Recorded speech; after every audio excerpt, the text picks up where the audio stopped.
Hi YouTube family, and welcome to another episode of Chow with Lau. It's very exciting here today because we are cooking sweet and sour chicken balls.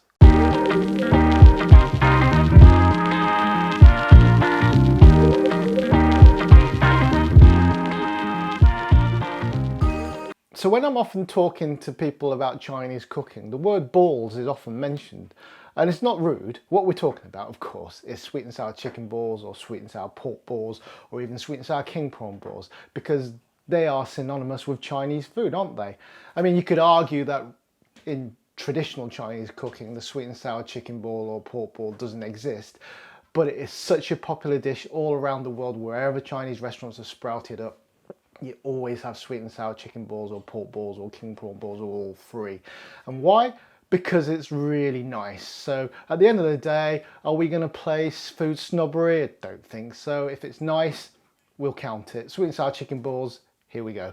So sweet and sour chicken balls is definitely a cheat day special. It's not something you're going to have if you're watching your figure, but for lockdown and for times when you're celebrating or commiserating, it's the perfect food because it's just so Moorish. It's undeniable that it is one of those foods that you really crave. It's not necessarily fantastically healthy for you, but hey, just have it in moderation, you'll be fine, okay? So this is what you're gonna need. For the sauce, we've got, let's go from right to left. We're gonna have a splash of dark soy sauce, about a teaspoon of. 4 tablespoons of vinegar. Today I'm using rice vinegar, just to be different. 4 tablespoons of tomato ketchup, 4 tablespoons of sugar, a little bit of cornflour mixed with water to thicken at the end, but we're also going to use some aromatics and some veggies. I've got a little cube of ginger here, half an onion, half pepper and half a lemon, which we're going to incorporate into the dish. To make the actual sweet and sour, the batter bit of it, we've got about 100 grams, 50 to 100 grams. It's a loose measurement because it's not something you need to really measure, just enough to coat the chicken. This is plain flour.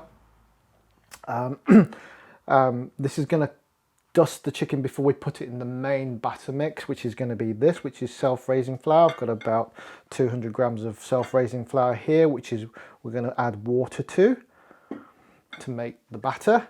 We're going to use a teaspoon of baking powder to give it a lighter texture and make it a little bit more crispy. Using chicken breast today, which I'm going to dice, roughly 1 chicken breast per person. We're going to need some cooking oil. Obviously it's a deep fried dish, so we're going to need probably 1.5 litres to deep frying and a splash of oil to start off the sweet and sour sauce for stir frying the onions and the garlic and the peppers. And that is about it. Yes, so it's a 2-stage recipe here. We're going to start with the chicken balls. So here we go. Without any further ado, get your woks ready. Right guys, so to make the sweet and sour chicken balls themselves, what we're going to have to do is make a batter. So I've got about 100 grams of plain flour here. What I forgot to mention is we're going to use a bit of salt and pepper. So we're going to season up both of the flours, the self-raising and the plain. So we've got some flavour in both of those parts. Okay, so what we're going to do is pop the chicken, which I've cubed into near identical pieces, into the plain flour. And we dust it, and this helps keep them separate when they go into the actual proper batter mixture. Okay, let's get rid of this. So the next thing is to add the water to the self-raising flour. Now, I haven't specified the quantity of water because it's one of those things you do by feel. And what I'm looking for, and I'm putting warm water, it's just lukewarm water in here. What I'm looking for is something like a pancake mixture, but a lot thicker. So we're just going to work this in.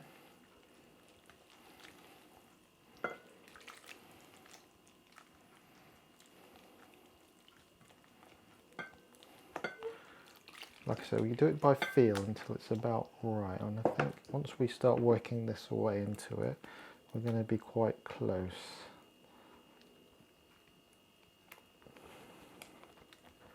This is something I always do by hand, but you can use a whisk if you want. But by going in with your hand, you get a proper feel for it, and then once you get used to it, once you get a little bit more practice, you know what sort of feel that you want from the batter. That'll give you the ideal light and crispy chicken ball that you're after. Okay, so give it a good whipping with your hands so we get those lumps out. If you do find that your batter stays lumpy, of course you can take a whisk to it to get rid of that.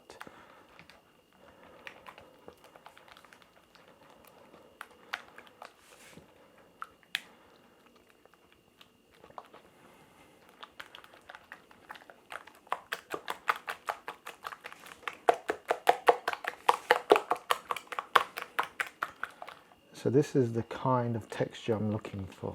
Like I said, you can see it's almost like a pancake mix batter, but it is quite a bit thicker.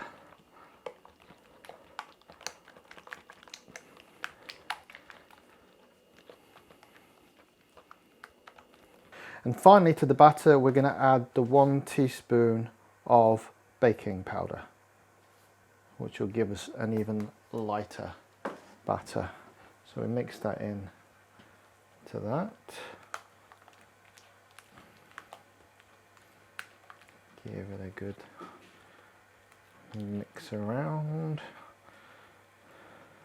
Or as somebody says, mix it, mix it, mix it. Can't think who that is.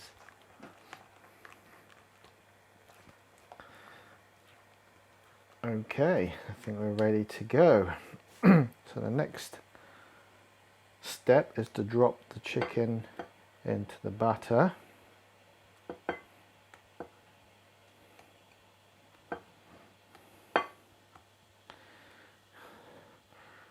Okay, so we're about ready to fry. The oil's on heat, so we're going to do our chopstick test. Wait for it to fizz up, which it is nearly. I think we can add just a little bit more heat to that. So when the chopstick starts to fizz like that, we're looking at about 180 degrees, which is exactly right for frying anything in batter. Okay, excellent. So here we go. So we get every chunk coated in the actual batter. This is going to be a 2-stage fry because we don't want to burn it and have the inside raw, especially with chicken. Okay, and a 2-stage fry means we're going to get the batter kind of set, scoop it out, make the sauce. So roughly 20 minutes in between the fries, and then we're going to crispen it up and finish the cooking process in the second half of the fry. So to get a chicken ball, we do this kind of action and just gently drop it in, and you can see the batter puffs up immediately. And because the oil is hot, the chicken is not sticking to the sides, to each other, or anything else. Let's turn the heat down a little bit.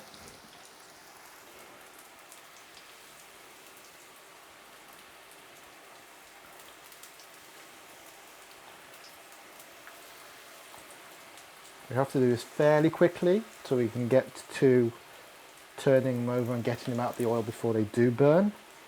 If you have somebody helping you with this, so much the better. Somebody to actually help you get the chicken balls out, but I don't have that luxury because my normal helper is operating the camera. So there we go. So we can just turn it over so we're cooking them evenly. As you can see, they're starting to go slightly golden already. Once the batter hardens,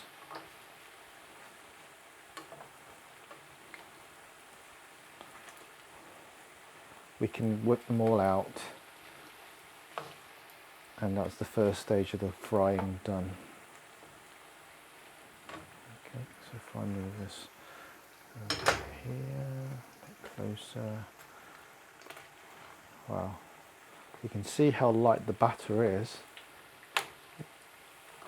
What we don't want is a stodgy, sort of bready batter.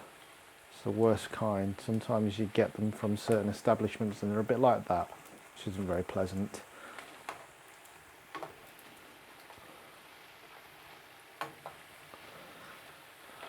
But these look nice and light and crisp, which is exactly what we want.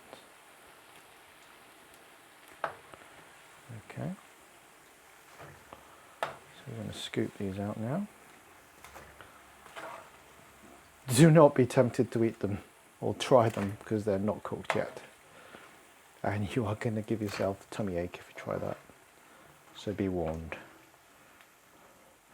Not yet. As tempting as it may seem, do not do it. Okay. Right, so stage one of the frying done. Now onto the sauce. Right guys, onto the sweet and sour sauce. It's very similar to what I did for the sweet and sour chicken Hong Kong style recipe I did for a few weeks ago, which you'll find in the card up above. So if you want to check that one out, please do. So we're going to start off with a little bit of oil, because the first thing we're going to add into the little mini wok is aromatics. I've got the chopped ginger, the onions and the peppers all in here. This will give us a depth of flavour to the sauce, because what we don't want is just sugar and vinegar. You want something a little bit more tasty than that, I think, and this will give you the depth. If you don't like chunks of vegetables and things in your sauce, of course you can just scoop them out after you've cooked it, but to put them in to have the flavour is definitely a good thing.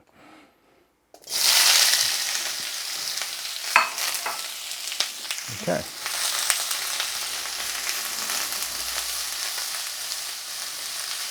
So we're just going to stir fry this, and this will get the sauce off to a good start. Any good sweet and sour sauce base has got vegetables like this in it. Common ingredients are onions, ginger, peppers. People put, every chef has his own recipe or her own recipe. This is the one I like. There's no magic to it. It's just like making a stock to make a gravy. It just gives you that something more than gravy granules can ever give you.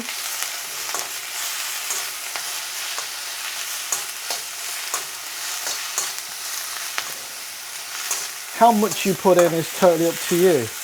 You could do it on half of the ingredients I'm using here, but I quite like an interesting sweet and sour sauce. I quite like some texture. I like some vegetables in it, and because the dish itself has got so much sugar in it, I think this will help balance it out in terms of at least a few vitamins. Can't be a bad thing.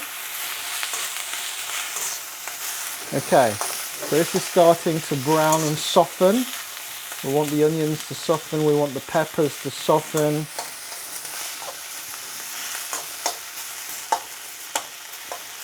And just to start to break down, so the flavours can infuse more readily into the sauce. Okay, at this point I'm going to add our vinegar, and I'm going to add the ketchup,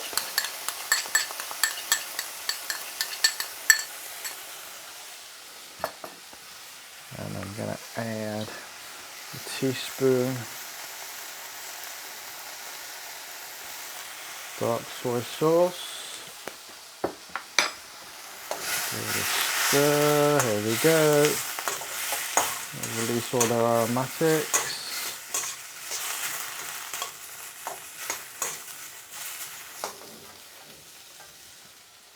And add a little bit of water.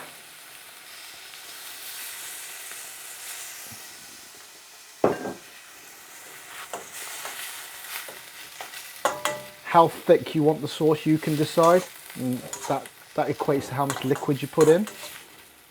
I don't want it too thin, but I don't want it too gloopy either. Somewhere in the middle is always good.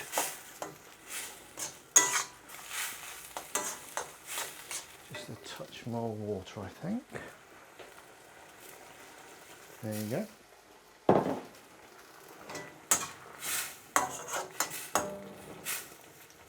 And the sugar. 4 tablespoons of sugar.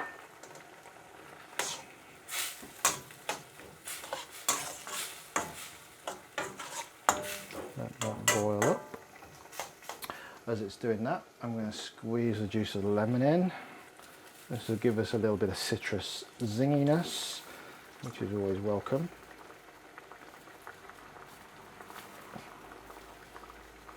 Just another note, just another tone, undertone of flavour. And that's what separates a good sweet and sour sauce from just vinegar and sugar, I guess. You can be as adventurous as you like. Try. Some people put chili in it to give it a bit of a kick. Fair enough. Why not? This is just going to give you a base level so you can experiment with, which is something I always try to do. Okay, so it's coming up to the boil again. So let's just try to remove a lemon pip I see there. Don't escape. It's escaping. Okay, so the final touch here would be to add the cornflour water mix. We're not going to need a lot of it because the sauce is thickening nicely on its own anyway. A bit more. I'd say about a teaspoon of cornflour went in there with a bit of water. There you go. And the cornflour gives it a nice kind of glossy finish, as opposed to, you could use plain flour if you had to, but that would give it a slightly floury kind of texture. It's not awful, but I think that cornflour works out just that little bit better. Okay, and there you go. That's your sweet and sour sauce done. I'll set that aside. And now we're on the home straight. We are ready to finish cooking or frying the chicken balls, and then we can put it all together. And most importantly, we can eat it. Okay guys, we're pretty much ready for the final fry. Just doing the chopstick test again, the wooden chopstick test, and it's fizzing away. It's nice. So now we're gonna re-fry the chicken balls. Get them up to that nice golden brown colour that we want.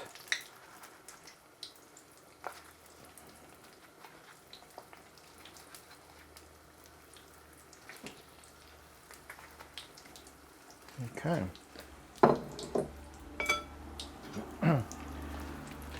Just get in there and try to make sure they cook evenly. It should be another, I don't know, 2-3 minutes, and we'll be done. Because the heat from the first fry would have continued cooking the chicken as we go. This makes sure we go through that barrier into where the chicken is actually cooked. Please make sure that when you do this that the chicken is cooked before you eat it. Easy enough just to get the ball out and then just slice it and see if there's any kind of pink. If there's any pink, put it back in, fry the rest of them for a bit longer. The meat should be pure white on the inside all the way through.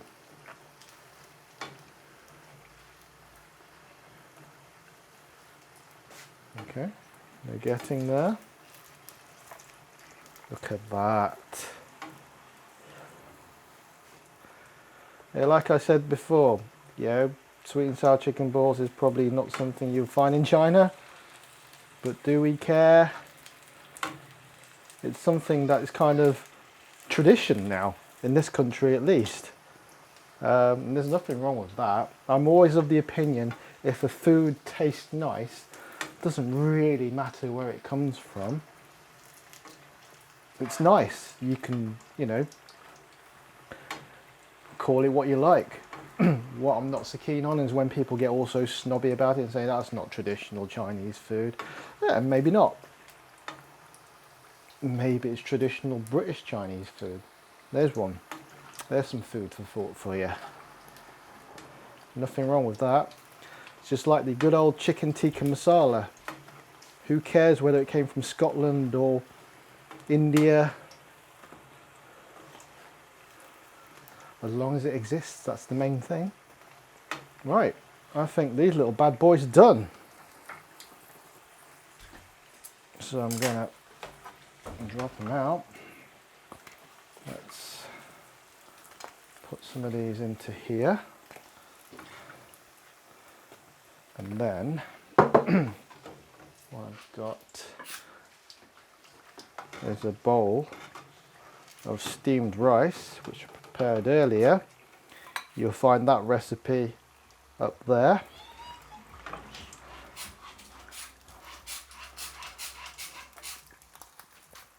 There you go.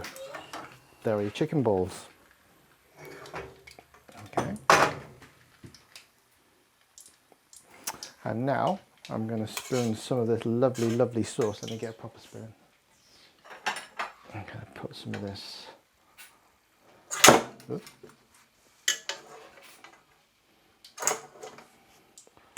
Lovely sauce over it. Oh, hear that sizzle.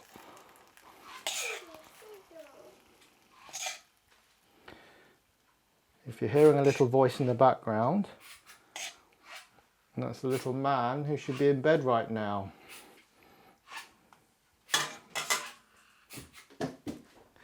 Right guys, there you have it. Sweet and sour chicken balls. Get your taste buds ready. Right guys, tasting time, and for tasting I've been joined by the boy wonder here. Kobe, say hi everybody. Hi everybody. It's past your bedtime, isn't it? So, what do you think of Daddy's sweet and sour chicken balls? Soup, are they nice? Do you want to try some, or should Daddy try some? No thank you. You don't want any yet? Oh, okay. He's my biggest critic. Yeah. Right, I'm going to try one. Dive straight in.